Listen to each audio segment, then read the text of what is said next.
Welcome to Shri Shri food. આજે આપણે બનાવીશું સૂજીની ક્રિસ્પી જલેબી અને તે પણ એકદમ આસાનીથી બની જાય છે અને ટેસ્ટમાં પણ ખૂબ જ સરસ લાગે છે. તો આવો સૂજીની જલેબી બનાવવાની શરૂઆત કરીએ. તો તેના માટે 400 ગ્રામ ખાંડ, 180 ગ્રામ સૂજી, અડધો કપ દહીં, 25 ગ્રામ મેંદો, અડધી ટીસ્પૂન બેકિંગ પાવડર, 4 થી 5 ઇલાયચીનો પાવડર, ચપટી યલો ફ્રૂટ કલર, અડધું લીંબુનો રસ અને તળવા માટે ઘી. સૂજીની જલેબી બનાવવા માટે પહેલાં આપણે બેટર તૈયાર કરીશું. એક બાઉલ લઈ તેમાં આપણે રવો એડ કરીએ. સૂજી જે એકદમ બારીક આવે તે લીધેલી છે. હવે તેમાં મેંદો, યલો ફ્રૂટ કલર, હવે તેમાં દહીં નાખીશું. દહીંને આપણે થોડું ફેટીને તૈયાર કરી લેવાનું છે. તે એડ કરી દઈએ. હવે તેને મિક્સ કરીશું. હવે તેને મિક્સ કરતા જઈએ અને થોડું થોડું પાણી નાખતા જવું. એ પહેલાં જો તમે હજી સુધી અમારી ચેનલ સબસ્ક્રાઈબ નથી કરી તો પ્લીઝ અહીંયા ક્લિક કરો એટલે સબસ્ક્રાઈબ થઈ જશે અને બેલ આઇકન પર ક્લિક કરશો એટલે તમને અમારા નવા વિડીયો મળતા રહે. અને વિડીયો પસંદ આવે તો પ્લીઝ લાઈક પણ કરો અને તમારા ગ્રુપમાં શેર પણ કરવાનું ભૂલતા નહીં. બેટર આપણું રેડી છે. તેને આપણે ઢાંકીને 30 મિનિટ માટે રહેવા દઈએ, કારણ કે સૂજી છે તો એ સારી રીતે ફૂલી જાય. ત્યારબાદ આપણે જલેબી બનાવીશું. અત્યારે ઢાંકીને 30 મિનિટ માટે મૂકી દઈએ.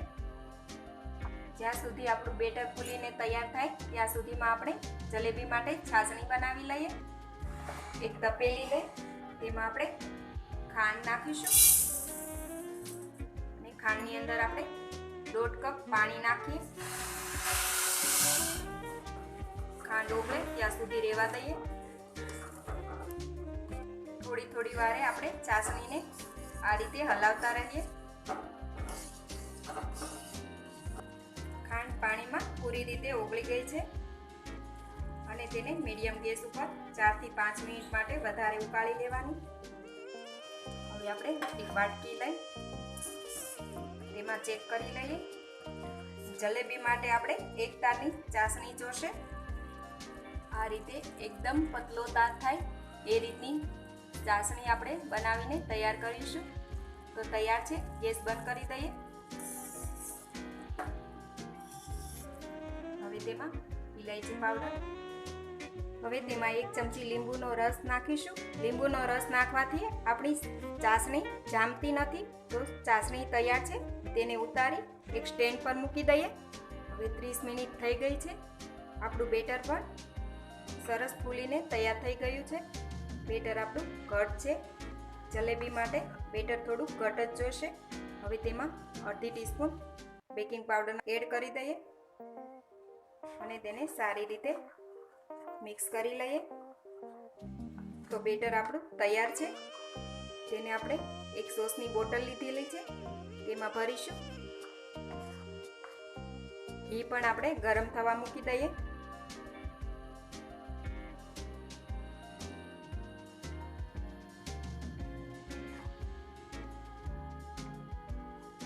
અત્યારે મેં સોસની બોટલ લીધેલી છે. સોસની બોટલ ન હોય તો આપણે પ્લાસ્ટિકની બેગમાં પણ ભરીને જલેબી બનાવી શકાય છે. અથવા તો આપણે જે દૂધની બાટલી લાવીએ તે પણ યુઝ કરી શકાય છે. તેની કોથળી પણ યુઝ કરી શકાય છે. આપણી બોટલ ભરાઈને તૈયાર થઈ ગઈ છે. બંધ કરી દઈએ. ઘી મીડિયમ ગરમ કરવાનું છે તો થોડું બેટર નાખી ચેક કરી લઈએ. ઘી ગરમ થઈ ગયું છે. હવે આપણે તેમાં જલેબી બનાવીશું.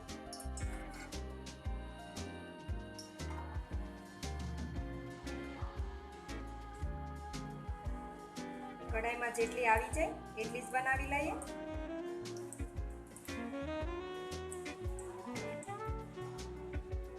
પલટાવી લઈએ.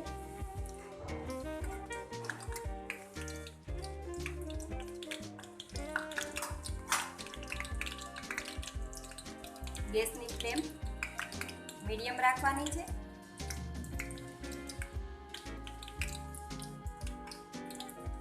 જેથી થોડી બ્રાઉન થાય એટલે તેને પલટાવી લઈએ.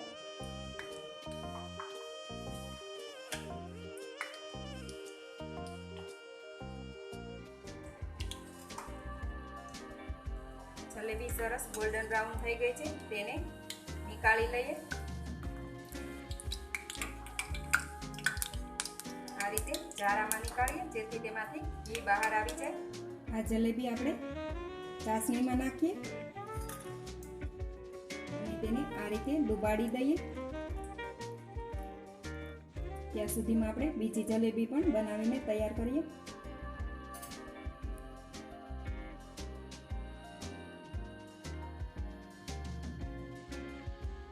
2 મિનિટ બાદ સુગર સિરપમાંથી જલેબી બહાર નીકાળી દઈશું.